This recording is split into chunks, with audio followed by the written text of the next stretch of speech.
नमस्कार, आप देख रहे हैं न्यूज़ 1 इंडिया। मैं हूं आपके साथ पूजा यादव। पिथौरागढ़ को रक्षा मंत्री राजनाथ सिंह ने बड़ी सौगात दी है। राजनाथ सिंह ने वीडियो कॉन्फ्रेंसिंग के जरिए 8 पुलों का लोकार्पण किया। हीरक परियोजना के अंतर्गत 8 पुलों का लोकार्पण हुआ है। वीडियो कॉन्फ्रेंसिंग के जरिए एलजी मनोज सिन्हा जुड़े और सीएम त्रिवेंद्र रावत भी मौजूद रहे।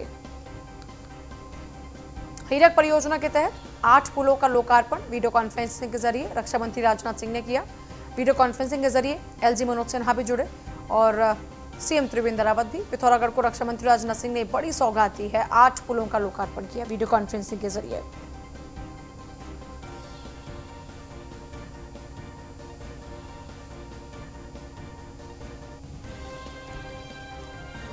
और इसी दौरान में मुख्यमंत्री त्रिवेंद्र रावत ने रक्षा मंत्री राजनाथ सिंह का शुक्रिया अदा किया। लंबे समय से पुल की मांग थी।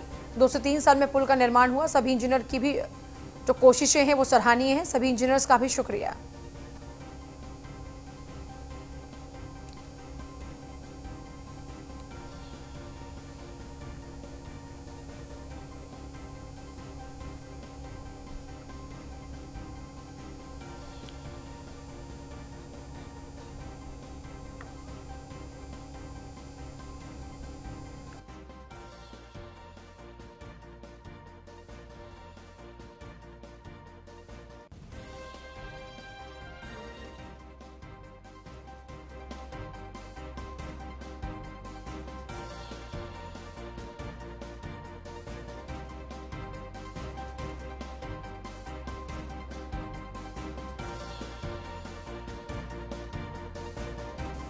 सड़क हादसे में बीजेपी के 2 वरिष्ठ नेताओं की मौत हो गई।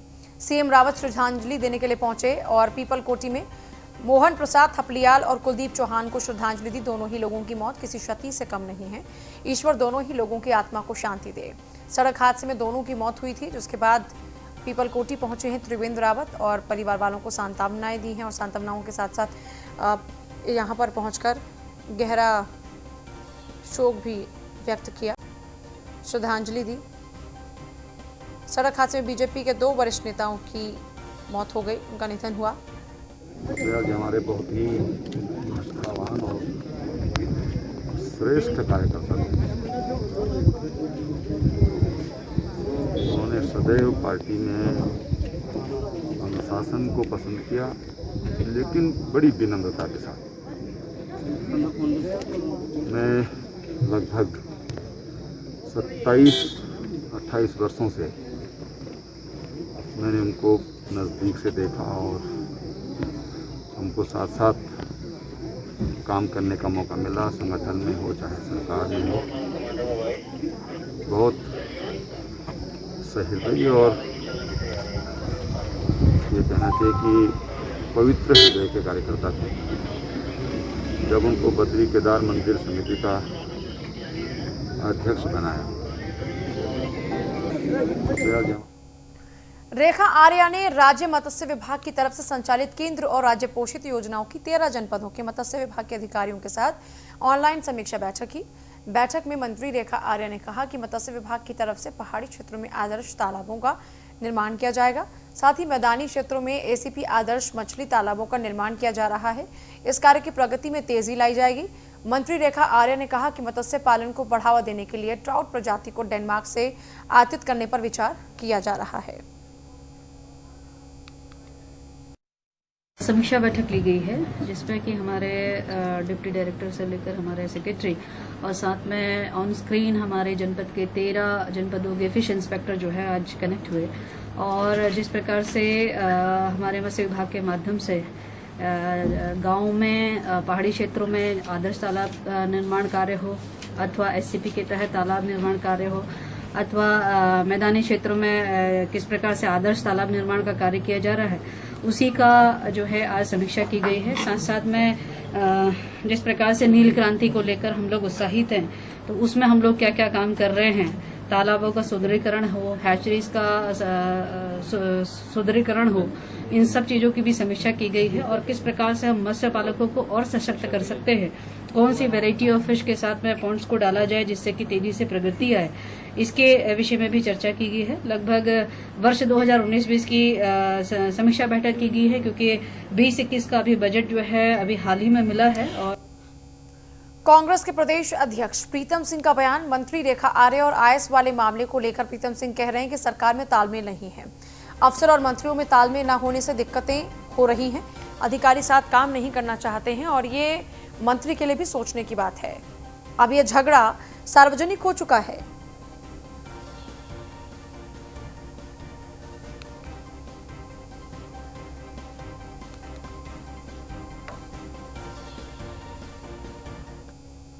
कांग्रेस प्रदेश अध्यक्ष प्रीतम सिंह ने कहा, सीमा क्षेत्र में अच्छी सड़कें बननी चाहिए।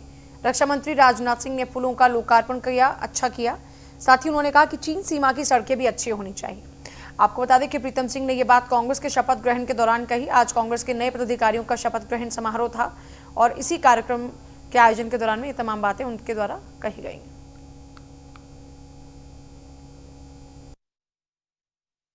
अच्छी बात है। विकास तो सतत चलने वाली प्रक्रिया है। इस सड़क की स्वीकृति कांग्रेस के ज़माने में हुई थी। सिर्फ पुलों की उद्घाटन की बात नहीं होनी चाहिए, बल्कि सड़क भी बहुत अच्छी बने, ताकि हम जो है, क्योंकि सीमा पार जो है चीन है, उससे जो है जो तनाव की स्थिति है, इस स्थिति में जो है हम उसके समकक्ष खड़े हो सके, तो अच्छी सड़क भी होनी चाहिए। जिस तरीके से डबल इंजन की सरकार ने नौजवान साथियों को छलने का काम किया है, हमारे साथियों में आक्रोश है और निश्चित रूप से बड़ी संख्या में नौजवान साथी जो है कांग्रेस के साथ लाभबद्ध होने का काम कर रहे हैं। अच्छी बात है। विकास तो सतत चलने वाली प्रक्रिया है। इस सड़क की स्वीकृति कांग्रेस के ज़माने में हुई थी। सिर्फ पुलों की उद्घाटन की बात नहीं होनी चाहिए, बल्कि सड़क भी बहुत अच्छी बने, ताकि हम जो है, क्योंकि सीमा पार जो है चीन है, उससे जो है जो तनाव की स्थिति है, इस स्थिति। हाउस टैक्स को लेकर कांग्रेस कार्यकर्ताओं का प्रदर्शन। हाउस टैक्स बढ़ाए जाने का विरोध किया गया। टैक्स घोटाले की जांच सार्वजनिक करने की मांग। प्रदर्शनकारियों ने नगर आयुक्त विनय शंकर पांडे को ज्ञापन सौंपा। कांग्रेस महानगर अध्यक्ष के नेतृत्व में प्रदर्शन किया गया।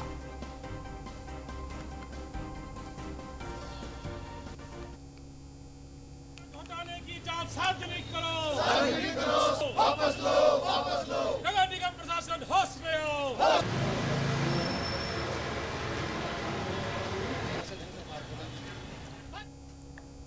आम आदमी पार्टी जल्द ही उत्तराखंड में अपनी टीम का गठन करने वाली है। पिछले दिनों उत्तराखंड संगठन के कार्यकारिणी को भंग कर दिया गया था।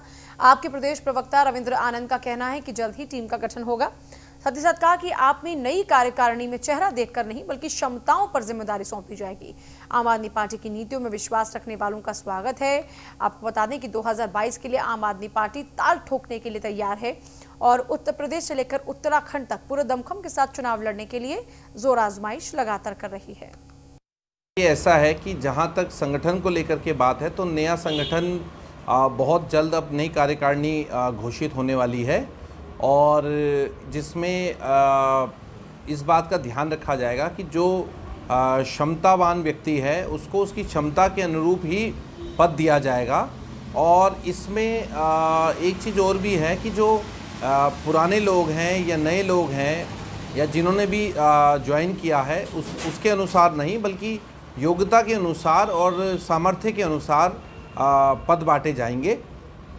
और मैं समझता हूं कि जहां तक आपने ये प्रश्न किया है कि जो कांग्रेस और भाजपा से जो लोग संभावित हैं, तो देखिए हमने पहले भी कहा है कि यदि कोई आम आदमी की पार्टी की विचारधारा से प्रेरित है या आम आदमी पार्टी की विचारधारा से प्रेरित होकर आना चाहता है तो उसका स्वागत है। हम स्वागत करते हैं उसका, चाहे वो किसी पार्टी, किसी भी दल, किसी भी मोर्चे से आए। और चूँकि आम आदमी पार्टी का एक अपना सिस्टम है, अगर उस सिस्टम को कोई फॉलो करके आना चाहता है तो उसका स्वागत है। ये ऐसा है कि जहाँ तक संगठन को लेकर के बात है, तो नया संगठन बहुत जल्द अब नई कार्यकारिणी घोषित होने वाली है और जिसमें इस बात का ध्यान रखा जाएगा कि जो क्षमतावान।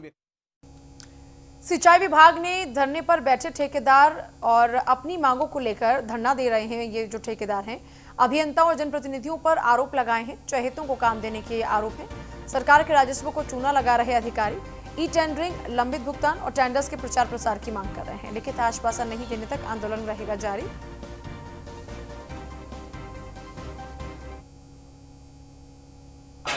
रुद्रप्रयाग में ठेकेदार संघ द्वारा 5 तारीख अक्टूबर से आंदोलन चलाया जा रहा है। यह आंदोलन पहले लोक निर्माण विभाग रुद्रप्रयाग के कार्यालय में था। अधिशासी अभियंता रुद्रप्रयाग द्वारा 9 तारीख को जो है ठेकेदार संघ को आश्वासन दिया गया और वहाँ से ठेकेदार संघ ने जो है अपना आंदोलन जो है सिंचाई विभाग में बिठा दिया है। यह आंदोलन जनपद के सभी निर्माणदायी विभागों में चलेगा। इसकी विज्ञप्ति हमने जिला अधिकारी महोदय को दे रखा है और जिला अधिकारी महोदय के माध्यम से जनपद के निर्माणदायी सभी विभागों में जिला अधिकारी के अनुसार ही सूचित किया जाएगा। हम भी अपने आप से हमारे द्वारा भी भेजा गया है। गुलदार का आतंक कैसा कि 7 साल की लड़की को अपना शिकार बनाया। मां के सामने ही छत पर बच्चे पर झपटा मारा गुलदार ने। लड़की को घसीटते हुए जंगल की ओर ले गया। घटना से परिवार में कोहराम मचा है। गांव के आसपास के लोगों में दहशत का माहौल है। ग्राम प्रधान ने वन विभाग और पुलिस विभाग को जानकारी दी। वन विभाग के अधिकारियों ने गुलदार को पकड़ने के लिए पिंजरा लगाया। 9:30 बजे की घटना है। लड़की अपनी मम्मी के साथ में बाथरूम के लिए निकली थी। वो बाथरूम करके जैसे बाहर निकली, छत के ऊपर गई तो बाघ ने ऊपर से छत से हमला कर दिया लड़की के ऊपर और उठा के लेके गया। तो पूरी गांव वालों की मकसद से वहाँ गए जंगल में, तो वहाँ पे वो लड़की को उसने मार के रखा हुआ था। फिर ये हमने पुलिस और ये वन विभाग को कंफर्म किया था, तो ये लोग भी आए थे। तो फिर लगभग 1.5 किलोमीटर दूर से लड़की को घर पे उठा के लाए। तो लड़की वहाँ पे उसके गले वगैरह में नाखून मार रखे थे, तो उनकी डेथ हो गई थी। तो मैं प्रशासन से ये मांग करता हूँ कि जल्द से जल्द ये बाघ को कुछ न कुछ किया जाए। इससे पहले जो है यहाँ डागर में घटी थी, खेड़ागाड़ में घटी है, उधर एक राम प्रसाद जी हैं, यहाँ दिवली में जो है चौथी घटना में जो है कल वो जो एक बच्ची को जो है जो 7 वर्ष की थी मात्र, जो है उसको जो है बाघ घर से बिल्कुल दरवाजे से उठा के ले गया है। और इससे पहले भी फॉरेस्ट को, वन विभाग को जो है पूरा बता दिया गया था कि जब ये डागर में घटना घटी थी कि यहाँ पे एक व्यक्ति को जो है बाघ ने झपटा मार दिया है, लेकिन वहाँ पे न तो पिंजरा लगाया गया, न उस बाघ को जो वो था, वो लेपर्ड था या टाइगर था, क्या था, लेकिन उधर उस ओर कोई ध्यान नहीं दिया गया, जिसका नतीजा ये हुआ कल एक बच्ची को जो है अपनी जान गंवानी। बजे हमें सूचना मिली और 11 बजे तक हमारी टीम वहाँ पर पहुँच चुकी थी गांव में, और उसके बाद सर्च ऑपरेशन चला और 1 घंटा लगभग गांव वालों की मदद से हमारी टीम ने बालिका जो थी, छोटी बालिका, उसको ढूंढ लिया था। और उसके बाद और गांव वालों की सुरक्षा ही हमारे लिए सर्वोपरि है। और जैसा कि यहाँ पे जन आक्रोश भी है और गांव वाले सपोर्ट भी कर रहे हैं, तो हमने तुरंत इस बारे में उच्च अधिकारी को बता दिया है और पिंजरा लगाने के लिए, और जो शूटर हैं जॉय हिकिल, उनको भी इस बारे में इन्फॉर्म कर दिया है। शाम तक उम्मीद है कि सारी व्यवस्थाएं हो जाएंगी। विकासखंड नरेंद्र नगर में इन दिनों गुलदार की जबरदस्त दहशत है। गत रात्रि को ग्राम सलडोगी में गुलदार ने एक 7 वर्षीय बच्चे को अपना निवाला बना दिया, और वो भी उस वक्त जब 9:30 बजे वो अपनी मम्मी के साथ बाथरूम जा रही थी। इस घटना से पूरे गांव में दहशत का माहौल है, पूरे क्षेत्र में दहशत का माहौल है और परिवार में कोहराम मच गया है। ग्राम प्रधान ने तुरंत इसकी सूचना वन विभाग को दी, पुलिस विभाग को दी, और तुरंत पुलिस दोनों विभाग जो है मौके पर पहुंचे और उन्होंने सबको ढूंढने का प्रयास किया, और लगभग 12 से 12:30 बजे के बीच सब प्राप्त हुआ। क्षत विक्षत शरीर लड़की का, और उसका पोस्टमार्टम आज नैननगर सुमन अस्पताल में किया गया है। लोगों की मांग है कि गुलदार को पकड़ने के लिए पिंजरा लगाया जाए, और लोगों के आक्रोश को देखते हुए वन विभाग ने आज पिंजरा लगा दिया है गुलदार को पकड़ने के लिए, और इसी के साथ गुलदार को मारने के लिए शूटर को भी बुला दिया गया है। नरेंद्र नगर से न्यूज़ 1 इंडिया के लिए मैं वाचस्पति रहा। सीएम त्रिवेंद्र रावत की महत्वाकांक्षी योजना 13 डिस्ट्रिक्ट 13 डेस्टिनेशन के तहत अब बाहर से आने वाले पर्यटक घूमने के साथ साथ पहाड़ों में आतंक का केंद्र रहे गुलदार की कहानियों से भी रूबरू होंगे, जिसकी पहल जिला प्रशासन ने खिरसुबासा होम स्टे है वहां से शुरू कर दी है। पौड़ी में पर्यटन को बढ़ावा देने के लिए देश के प्रसिद्ध शिकारी जॉय हुकिल को ब्रांड एम्बेसडर बनाया गया है, और जॉय हुकिल अब दिलचस्प कहानियां उनके तजुर्बे की जरूर सुनाया करेंगे। लाखों की तादाद में लोगों को नरभक्षी बाघों से निजात दिलाई है उन्होंने, और अब वही जॉय हुकील एक अलग ही चेहरे के तौर पर पर्यटकों को लुभाएंगे। पर्यटन को बढ़ावा देने के लिए जनपद पौड़ी में वो दिखने वाले हैं। जॉय हुकील बाहर से आने वाले पर्यटकों को रोमांचित करने वाले उनके जीवन की सच्ची घटनाओं से रूबरू कराएंगे और उनके अनुभव उनके साथ साझा करेंगे। जॉय हुकील ने बताया कि जिला प्रशासन ने जो जिम्मेदारी उनको दी है, जो दायित्व दिया है, उसको वो बखूबी अंजाम देंगे। जिला प्रशासन का बहुत ही एक नायाब, एक बड़ा अच्छा आइडिया है, क्योंकि देखिए लोग जो पहाड़ों में घूमने आते हैं कई किस्म के लोग होते हैं, और मेरे तजुर्बे जो मैं नरभक्षियों के साथ जो निजात दिलाता है और गुलदारों से, तो उसके मेरे पास कई यादें हैं और कई सारे किस्से हैं, कई अनुभव हैं। तो बहुत सारे लोग क्या है कि इसको शेयर जब उनके साथ करा जाएगा तो उनको बड़ा अच्छा लगेगा। और देखिए बासा जो है ये काफ़ी लोगों के बीच में काफ़ी ये प्रसिद्ध हो रहा है, लोग काफ़ी यहाँ पे आना चाह रहे हैं। जैसे आप आज ही देखिए कि हमारे लोकल लोग मैं देख रहा हूँ कि बाहर के बहुत ज़्यादा आए हुए हैं, पौड़ी के जो हैं बच्चे और ये सारे लोग, जिन लोगों ने नीचे लंच का ऑर्डर भी किया है। इसी तरीके से हमारे बाहर के बहुत सारे लोग आते हैं जो कि यहाँ पे रुकते हैं। तो और भी जो हमारा कल्चर है वो भी एक अट्रैक्शन है, लेकिन उसके अलावा ये है कि जो वो किस्से हैं, वो जो अनुभव है एक शिकार का, वो एक बिल्कुल नई चीज़ होगी। तो मुझे लगता है कि उसको अगर हम साथ साथ उनको वो किस्से सुनाते रहें और वो लोग हमसे सवाल पूछते रहें अनुभव के, तो मुझे लगता है कि ये पर्यटन के ये बासा के प्रमोशन में। सामुदायिक स्वास्थ्य केंद्र में सुविधाओं का अभाव है। नैनीताल में ग्रामीण इलाकों से आने वाले मरीजों को काफी दिक्कतों का सामना करना पड़ता है, उनको इलाज मिलता नहीं। समय पर इलाज ना मिलने से मरीज परेशान हैं। सीएचसी में गर्म पानी और अल्ट्रासाउंड तक की सुविधा नहीं। गर्भवती महिलाओं को डिलीवरी के लिए दूसरे अस्पताल में रेफर किया जा रहा है।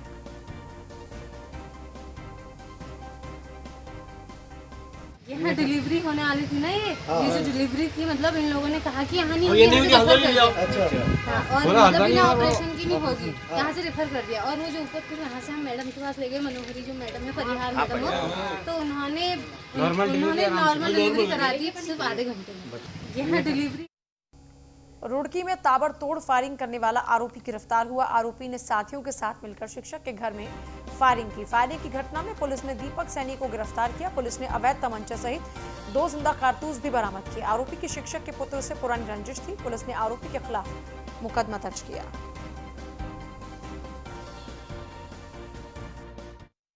107 आईपीसी के 2 365 और 336 आईपीसी के अभियोगों में वांछित अभियुक्त दीपक सैनी पुत्र स्वराज सैनी निवासी प्रेमराजपुर भगवानपुर को भगवानपुर थाने की पुलिस टीम के द्वारा कुरुक्षेत्र हरियाणा से गिरफ्तार किया गया है।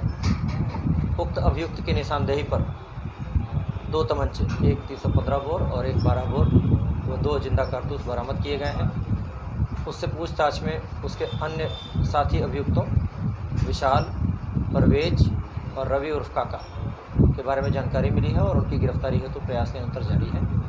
वर्तमान में उक्त अभियुक्त के विरुद्ध गुंडा एक्ट की कार्रवाई प्रचलित है। अब तक इसके ऊपर आधे दर्जन से अधिक मामले पंजीकृत हैं। काशीपुर के कुंडा गांव के ग्राम प्रधान ने एक युवक पर जानलेवा हमला करने के आरोप लगाए हैं। ग्राम प्रधान ने बताया कि आज सुबह युवक घर के दरवाजे पर खड़ा होकर जान से मारने की धमकी दे रहा था। युवक ने हाथापाई भी की और किसी तरीके से ग्राम प्रधान ने आरोपी को पकड़ा भी। आरोपी से पूछताछ के बाद पता चला कि इरशाद नाम का शख्स ग्राम प्रधान को मारने के लिए आया था। आपको बता दें कि इरशाद पूर्व प्रधान हनीफ का ही भतीजा है। प्रधान ने अपनी जान को खतरा बताते हुए पुलिस से सख्त कार्रवाई की मांग की है। जावेद द्वारा मुझे जो है फोन कर सूचना दी कि आसिम नाम का व्यक्ति मेरे घर पर गेट के बाहर एक छुरा लिए हुए आया है और जिसे हमने पकड़ा है। सूचना